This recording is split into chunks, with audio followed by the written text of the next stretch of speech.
Hello everyone and welcome to this series about high-dimensional statistics. The first part will be about the curse of dimensionality. So most machine learning algorithms, especially the supervised ones, are based on the study of the relationship between two variables, x and y. Now instead of just one variable, let's suppose that we have p variables, collected over n observations, with an additional dependence variable that contains the same number of observations. Now for most cases, the number of variables p is often smaller than the number of observations.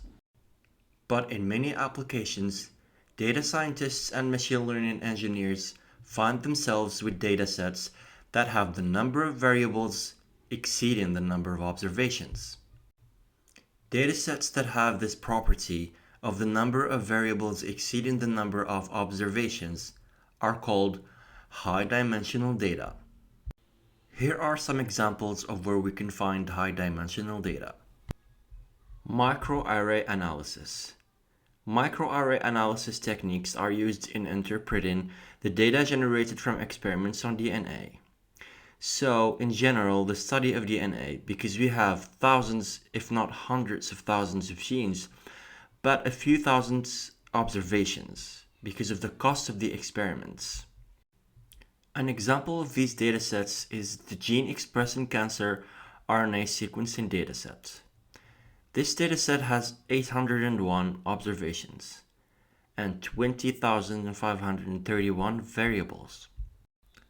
High-dimensional data can be found in applications of e-commerce, biology research, as well as computer vision.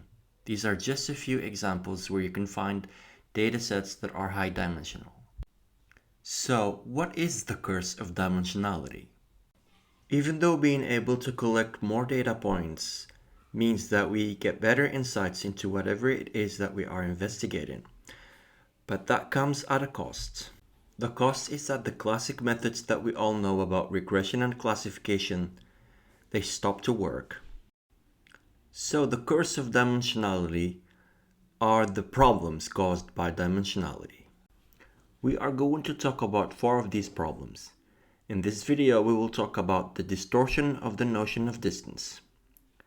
In the next ones, we will tackle the ridiculously high number of observations to overcome the problem of dimensionality, the fluctuations, as well as the last one, which is the tail concentration mass.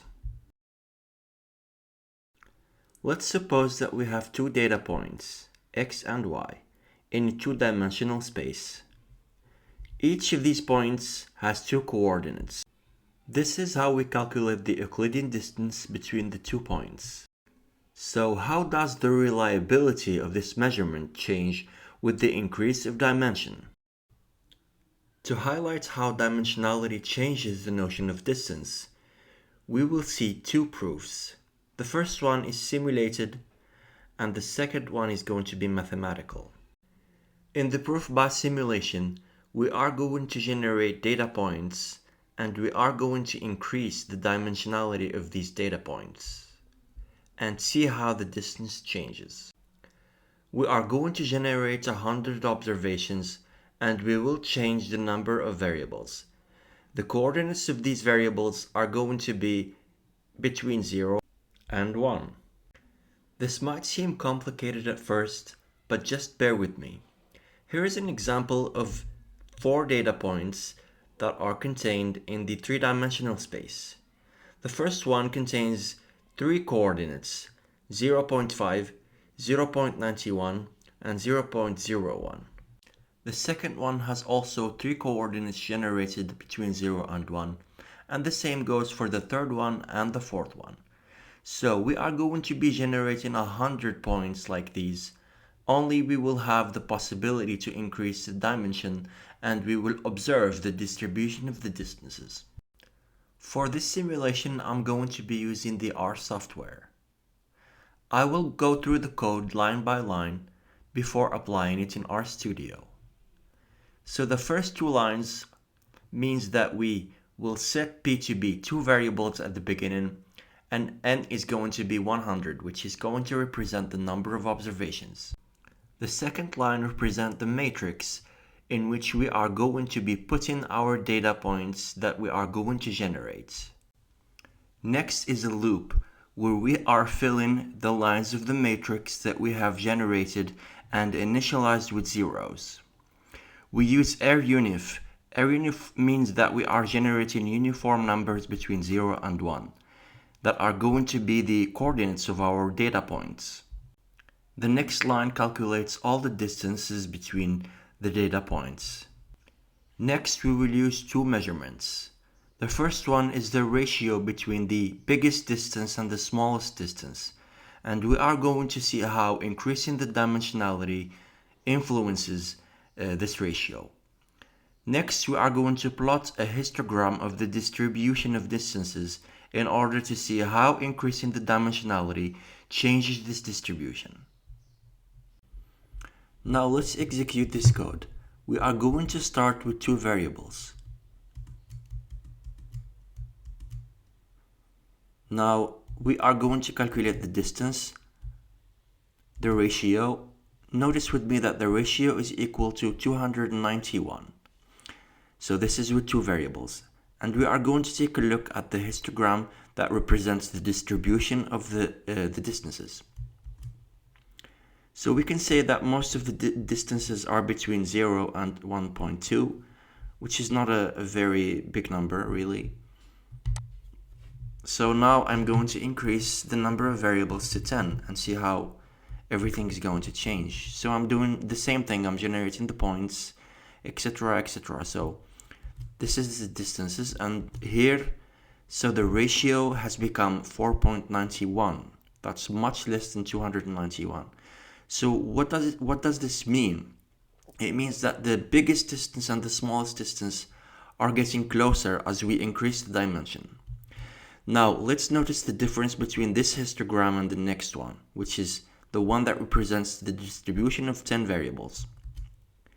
Now the histogram has moved a little bit to the right, so the values are in between 0.5 and 2.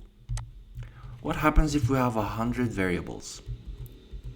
I apologize if there is any background noise. So the ratio is 1.6, which means that the difference between the biggest and the smallest distance is pretty much negligible. Now the quantities of our distances continue to increase, so now we have values between 3.0 and 5.0. Now let's get a little crazy and add 1,000 variables, which is not a very uncommon thing to find as a data scientist. 1,000 variables and 100 observations. So the ratio is close to 1, which means that there is no value for these distances. They're all the same. So that's crazy. We have generated points that are in between 0 and 1, and the distances are between 12 and 13. Let's do 10,000 variables. Now the distances pretty much become the same, so the ratio between the biggest distance and the smallest one is 1. And the distances continue to increase to 40 and 41. So if you are looking for a closest, for instance, the nearest neighbor, it's a waste of time because all the points are nearest neighbors. Now let's get our hands dirty with a little bit of math. So the cool thing about mathematical proofs is that they will give us an idea about the behavior that we have seen in the simulation. It will perfectly explain the behavior, why does the distance increase, etc., etc. We are going to calculate the expected value of the Euclidean distance, and we are going to see how it depends on the dimension p. So what we will find is that the expected value of the square of the distance between two given observations is equal to p divided by 6, which means that the increase in value of p is going to increase the expected value of the distance, which means generally that the distances are going to increase. For those of you who want the detailed proof, I'm going to go through this proof with you. So in the first line, we will substitute the expression of the square of distances. I think that the formula is pretty straightforward. That is the Euclidean distance. Next, we are going to inverse the sigma, which means the sum with the expected value. And then we separate the elements inside the expected value. We are applying the main properties of expected value. So I apologize if you're not familiar with this. You can skip the proof if it's too difficult, but I will continue to explain it. Next, we have the expected value of the sum of multiple random variables is equal to the sum of the expected values of these random variables, which is why we have three new expected values of the previous random variables, which is nothing but p, which the number of variables multiplied by the expression inside the sum. Since the observations are uniformly distributed and they are independent, here we are going to calculate the expected value of the square of xik. So it's just a simple integration, which is going to give us 1/3.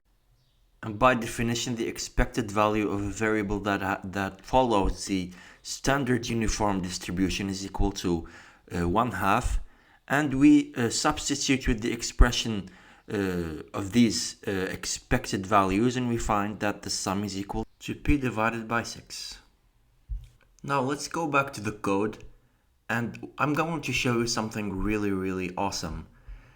Now here is the value that we have calculated. We said that the expected value of the square of any two given distances is equal to p divided by 6.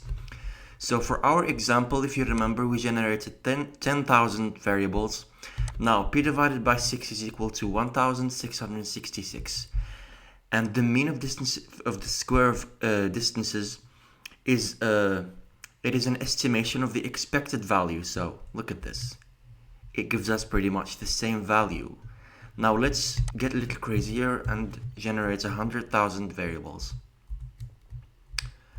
Let's go through the whole thing, the distances, etc., etc. Now, the more variables we generate, the closer these two values are going to become, because there is some sort of convergence that happens. Let's wait a little bit for R to do the work, because 100,000 variables is a lot to create, so it's going to take a second. Come on, R. Okay. P divided by 6, it's 16,666.67. And the mean is close to that, so I guess I'm going to have to generate a lot more variables, but I think you get it. So that's really exciting for me to see that the mathematical formulas can be observed here on R. If you made it this far in the video, I would like to thank you for watching, and if you want more stuff about the math behind data science, please subscribe to our YouTube channel, and we will see you in the second part about the curse of dimensionality.